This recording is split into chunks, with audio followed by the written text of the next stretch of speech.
میرے نبی کے چہرے میں داڑھی تھی یا نہیں؟ جب میرے نبی کا چہرہ داڑھی والا ہے اور صحابہ فرماتے ہیں نبی کی داڑھی میں کتنے بال سفید تھے، کتنے بال کالے تھے، صحابہ نے اس کو بھی غور کیا۔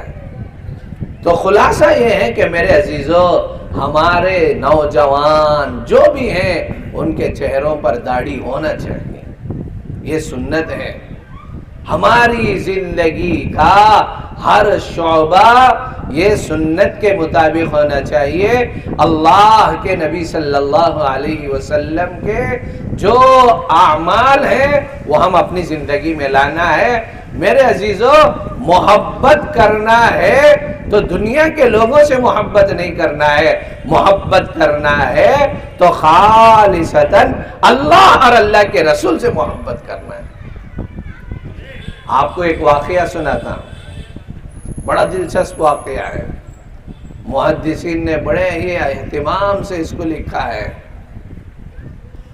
مکہ اور مدینے کے درمیان ایک قبیلہ تھا، قبیلہ مزینہ، قبیلہ مزینہ۔ اس میں ایک شخص رہتا تھا عبد العزا، جس کا نام تھا عبد العزا۔ عمر تھی 16 سال، باپ کا انتقال ہو چکا تھا، باپ کا انتقال، غریب گھرانے سے۔ چچا نے اپنی تربیت میں اس بچے کو لیا۔ چچا بڑا مالدار تھا، چچا کے پاس ساری چیزیں تھی، مال و دولت، ناز و نعمت، اچھی اچھی سواریاں، بہترین بہترین کھانے، بہترین بہترین لباس۔ عبد العزا 16 سال کا بچہ ہے، چچا نے اپنی تربیت میں لے لی۔ عبد العزا کی ماں سے اس کے چچا نے شادی کر لی۔ شادی کرنے کے بعد اب عبد العزا جو ہے بہترین کپڑے پہنتا تھا، اور اس کے جو لباس آتے تھے دوسرے ملکوں سے کپڑے منگاتا تھا، شاندار انداز سے۔ یہ اس وقت کا زمانہ تھا جب اللہ کے نبی صلی اللہ علیہ وسلم مکے سے ہجرت کر کے مدینہ جا رہے تھے۔ یہ قبیلہ مزینہ مکہ اور مدینے کے درمیان رہتا تھا۔ صحابہ ہجرت کر کے مکے سے نکلتے تھے، یہاں آ کر تھوڑی دیر آرام کرتے تھے، اس کے بعد مدینے کے لیے نکلتے تھے۔ اس بچے کا انداز ایسا ہوا کہ یہ لوگ کون ہیں، یہاں سے جا رہے ہیں، کیوں جا رہے ہیں؟ ایک مرتبہ جا کر اس بچے نے ایک صحابی سے ملاقات کی، کہا کہاں جا رہے ہو؟ کہا ہم اللہ کے نبی صلی اللہ علیہ وسلم جو آخری نبی ہے، سید المرسلین ہے، محمد الرسول اللہ ہے، خاتم النبیین ہے، ان پر ایمان رکھتے ہیں۔ مکے کے لوگوں نے ہماری زندگی کو تنگ کر دیا ہے، ہم وہاں سے نکل کر مدینہ جا رہے ہیں تاکہ ان کے ساتھ رہیں، ان کی نصیحتوں کو لیں اور آرام سے زندگی گزارے، اللہ کے نبی جیسے بتائے ویسے عمل کرے۔ تو بچے نے پوچھا وہ کس بات کی دعوت دیتے ہیں؟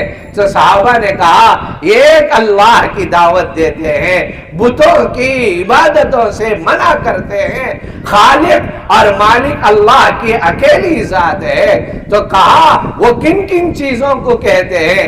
کہا نماز پڑھنے کا حکم دیتے ہیں، روزہ رکھنے کا حکم دیتے ہیں، فلاں فلاں چیز کا حکم دیتے ہیں۔ تو کہا قرآن کیا ہے ذرا پڑھ کے دکھاؤ۔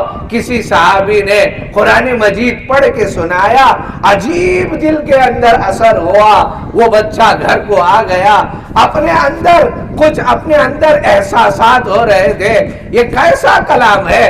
جب سے میں سنا ہوں میرے اندر کچھ تبدیلی ہو رہی ہے، میرے اندر سکون نہیں ہے۔ پھر جاتا، لوگوں کے انتظار میں رہتا، کوئی قافلہ آتا، ان کو پکڑتا، بٹھاتا، بتاؤ تمہارے نبی کیا حکم دیتے ہیں؟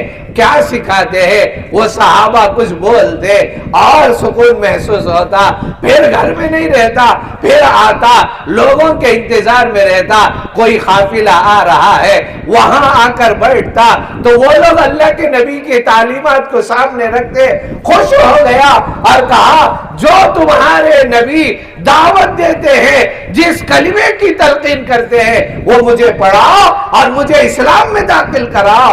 لہذا عبدالعزیٰ 16 سال کا بچہ اسلام قبول کرتا ہے، قافلے آتے تھے، قرآن مجید سیکھتا گیا، قرآن مجید پڑھتا گیا، وہ صحابہ آتے تھے جاتے تھے، یہ اپنے گھر کے اندر رہتا، بڑے اچھے انداز سے قرآن مجید پڑھتا تھا۔ ماں بھی کافر ہے، چچا بھی کافر ہے، پورا خاندان کافر ہے، بتوں کی پرستش کرتے ہیں، لیکن یہ ہے کہ الگ جاتا تھا، قرآن مجید کو ایسے اچھے انداز